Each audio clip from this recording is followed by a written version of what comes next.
I'm Dianna Dunn, and my paintings are here. Maybe I should start with who we are as a group. We have been together as a critique group. We meet once a month, usually at Mary-Linn's house, and during the COVID crisis, it was a Zoom meeting. And we meet not only with us five, but with Gwen Fox, who now lives in Taos.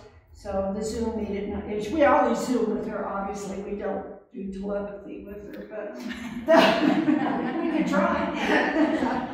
And so over the years, gosh, I have been in and out of a Gwen Fox critique group. And I say I go in for a few years, then life changes, various things happen, for over 20 years, 25 years. And most of us have that sort of experience where we at one point or another in different mixes of people. But our group has been together for at least, what, 6 years? Much longer. 15. Well, I was the last one to join this group. Yes. How long ago was that? About 6 years ago. No, but we have been meeting. Sorry. We were meeting in the discussions.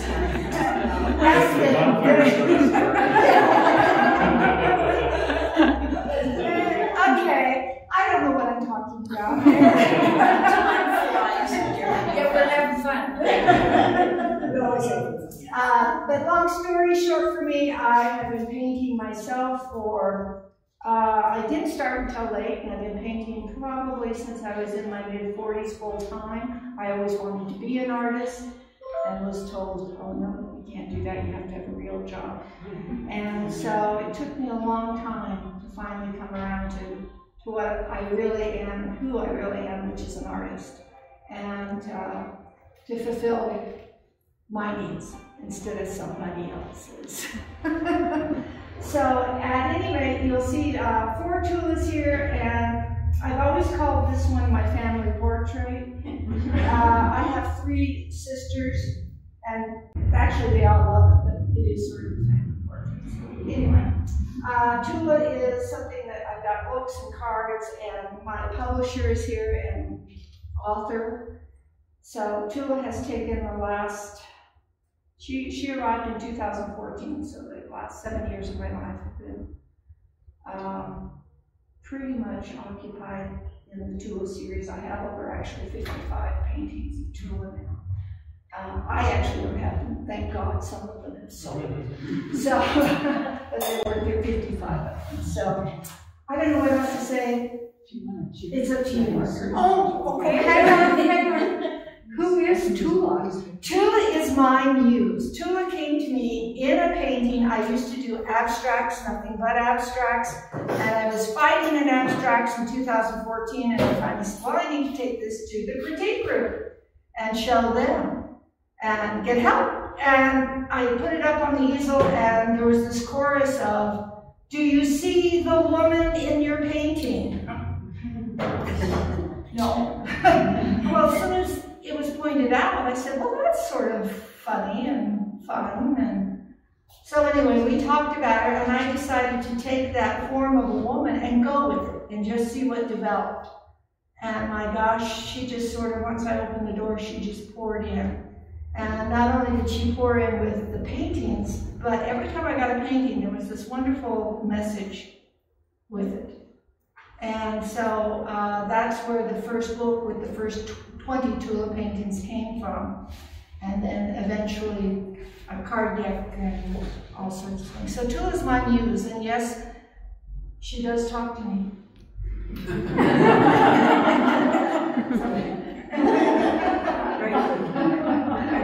Okay, I guess my turn. Yes, I'm Margarete Seagraves, and if you listen to me long enough, you know that I was born in Germany, and I've always liked to fiddle around, just like most children do, with color pencils and paper, but I really didn't become a serious artist until I moved to Colorado. And the reason is because I was overwhelmed with the colors, with the beauty of the rocks, the nature around you. Every time you look around, you see some beautiful elements in nature, and I just had to paint that. And so I started, that was in the late 90s, and I started taking an enormous amount of classes from everywhere I could. And one of them was Gwen Fox too, that's how I got into the group. And but there was the art. I can't think of it right now. There are lots of places here in town where you can take really good art classes. And I took them all, not all of them, most of them. And spent the first couple of years doing that until I felt, oh, maybe I'll start painting some paintings now that are good, and participate in shows and become involved in the arts community. And I did. And so part of my life is versatile, because that's not, I wasn't an artist early in my life. I started late, like most of us started later, after our first career, which was a nurse. And people always ask me, you were a nurse and then became an artist? I said, yeah, nurses are creative. They have to be very creative. And so I love what I'm doing, and I switch my style once in a while, whatever motivates me. And now I like to paint a series of paintings, maybe 4 or 5 paintings, and then I have to change. I need something new. And so that's what you see right here in my paintings. 3 of those paintings are very similar, and the others aren't. And that's it. And I was kind of like Margarete. I got a later start because I was a really young mom. And so, in fact, my daughter graduated from college before I did, but I decided to go back to school. But my whole life, I have animals have been my survival tool. I lost my mom when I was really young, and my brother when I was really young, and I took to the woods, and animals were just everything to me. And so you probably can figure out now where my work is.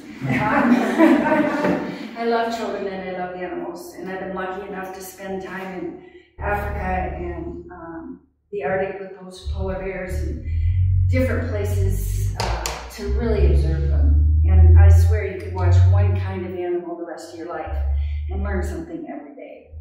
But they fill me up.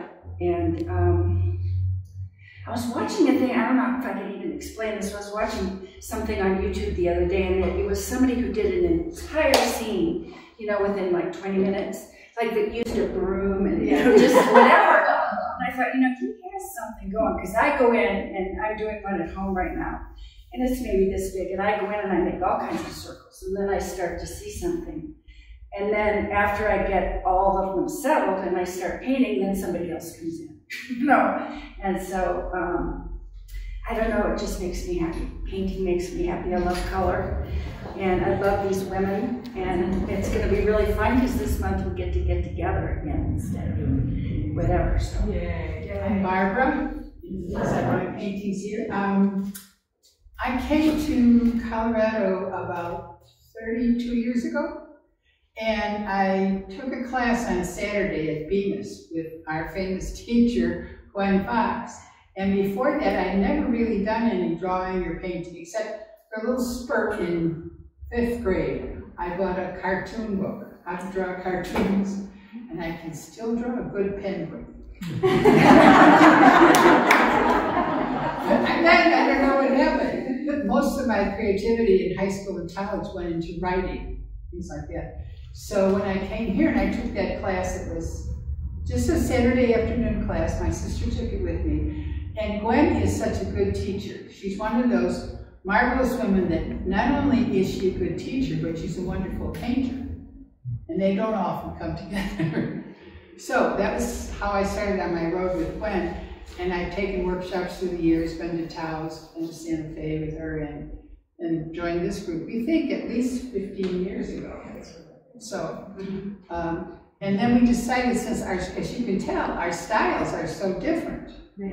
Yeah. But we get together every month and we can give each other suggestions and helpful hints. And of course, Gwen is there encouraging us too. So even though artists have different styles, they still can help each other out with critiques. And that's really good. I mean, I've gushed at times about belonging to this group, but it's so wonderful because there's a lot of artists who just are working alone.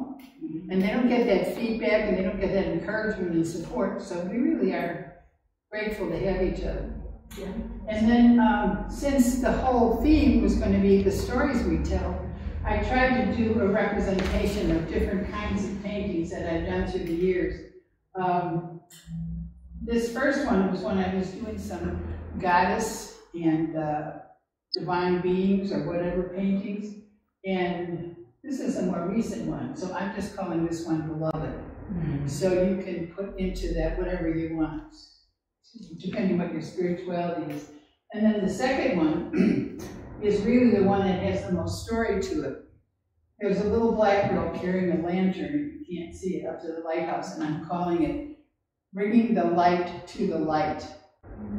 And this little black girl just shows you how unconscious stuff comes up for an artist. She came up in my paintings, and I just thought, well, maybe it's about Black Lives Matter or something. I don't know why she was there. And then it was about 3 paintings later that I realized when I first came to Colorado Springs, I did some past life regression with an older couple. And in one of my past lives, I was a little black girl. And I think it was sort of revolutionary time. I was living in a fort with my mother. My mother was running the grocery store, whatever you called it in those days. And there was a white teacher that was teaching me how to read and write on the slide, because you weren't supposed to teach black kids then, you know, how to read and write. So then I realized that's why she's in my paintings. And I've done several more. She's flying a kite on the beach with a cat, and there's another one where she's in a kayak going towards some sort of castle in the sky. So that one has the most stories to it. And then this next one, I'm calling this, we're all in this together. We got a blue whale, wherever she came from. Who knows? There's my black cat sitting on the lighthouse stoop, and there's a shark. Anyway, so it just represents that all of us are together in this universe. And then the one on the upper right is an example of pure abstract. I like the colors, I like the design, I like the way it turned out. There's even a stamp on there. If you get a closer look, you can see how I just stamped something on. And then the one on this side is, well, it was the Hubble Space photos with all that intense color and all those floating shapes. So I did a whole series of those, and then that's called We're All Starlight. So that shows you the different kinds of styles even one person could do, and then we have all different styles. I'm Julianne, or Julie. Doesn't matter, it's a long story. And I've probably been making art one way, shape, or form most of my life. My mother, interestingly, Margarete, was a nurse and an artist. Yes, you know, and very, very talented. A lot of her work is, she did wonderful little portraits and caricatures and landscapes and things, and obviously I haven't gone the realism route here. I have really enjoyed just kind of going into abstraction because of the shapes and the forms and the energy that kind of comes in and out of there, and I enjoy how the paintings talk to me, but how they talk to everybody else, because everybody else has got kind of a different experience viewing in abstraction, and that's really fun for me.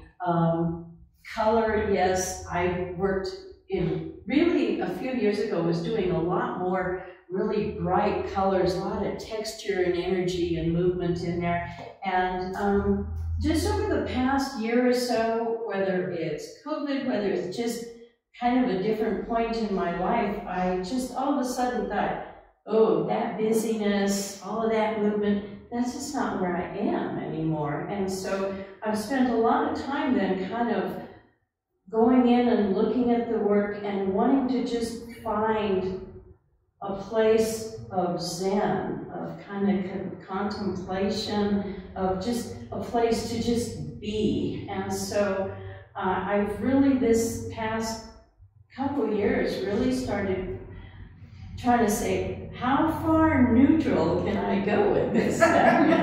How much can I take out and yet still have this feeling and this place to just be at peace with the work? And so this is really kind of a sampling of where it's been going. I have some others that you almost look at and go, okay, this is just kind of this blank canvas, but not really, because there's a lot of different layers in there where different colors or different lines kind of peek in and out, and just kind of draws you in, draws me in anyway. I like it, makes me happy. All that matters. Exactly. Well, you know, and having come from a place of where whatever I did in other professions, where whatever I did was for pleasing someone else, or to spec, or to being about the process of the work, I've come around where it is, you know, what matters to me and what makes me happy, and then that enables me to bring a whole different energy out for me, for everybody else. So it took certainly a level of confidence building to kind of do that, and that's kind of where Gwen really, I think, played into that, because when I first took any classes with her, one of the things that she brings is that it's a safe place, and really kind of self-validating, and boy, did I need that. So this has been, you know, I've enjoyed the journey, and I'll just keep on keeping on with it.